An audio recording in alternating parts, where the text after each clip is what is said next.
How's everybody doing today? Welcome back to Sinister Customs.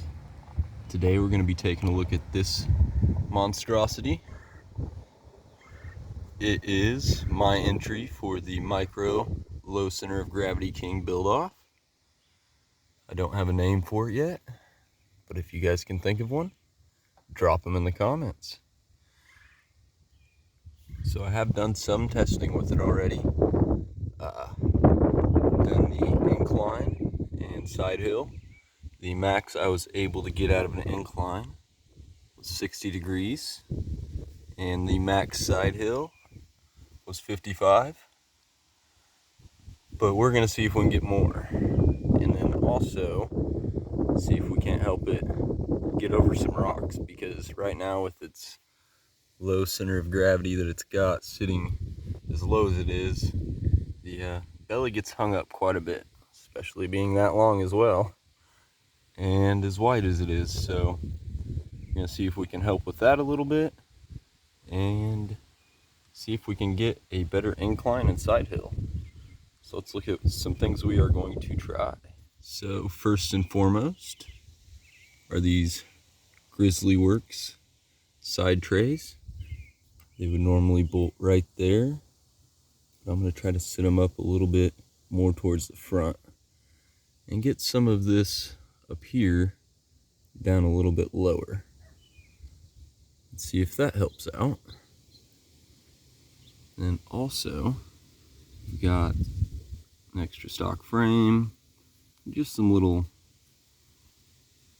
accessory parts. I'll try to build a little cage to go over some of that, because right now a lot of that is, as you can see, unprotected. Even when I move it down there, it still might get damaged on rollover.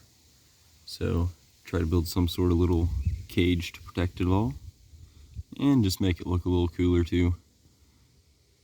Right now I'm just kind of bare. Yeah, and got some other brass I'm going to try to attach somewhere up in that area to get some more weight up front. Because the problem I was running into on the incline was not traction, as you could probably guess, but flipping over backwards. Alright, so here it is. Got the side trays on. Hold the battery in the receiver nicely. Got the frame on it, up there on the top. Makes a nice little protective roof. And yeah, let's see how it does at 60 degrees on the incline. So that's kind of the base point we left off at.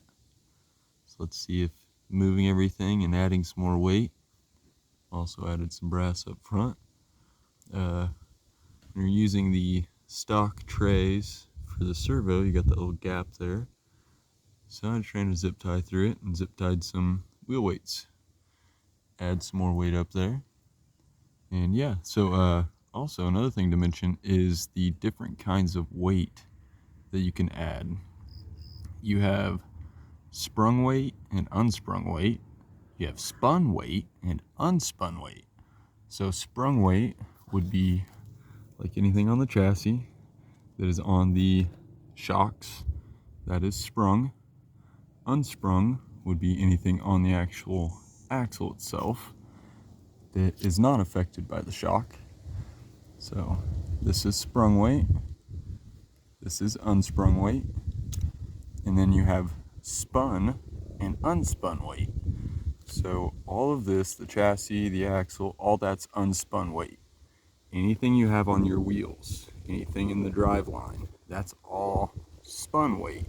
So that is all weight your motor has to spin. The best type of weight to have is unspun and unsprung weight. That way it is not putting any more load on your motor being spun, and it is also not being top heavy, what we'd call top heavy. So for the best center of gravity, you're going to want unspun and unsprung weight. Best way to add that is to the axle housings themselves. Little tip of the day. So let's see what this thing does at 60 degrees.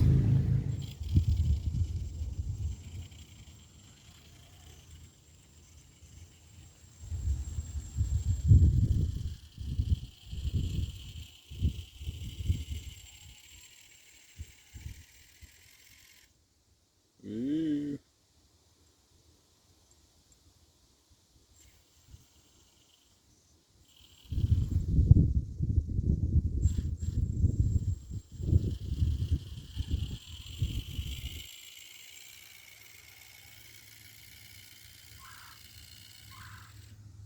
There we go.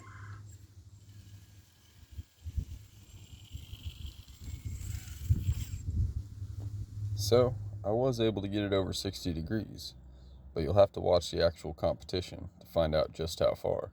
But I still think I can get it even more with a little spring modification I learned from Josh at Pt.2 RC.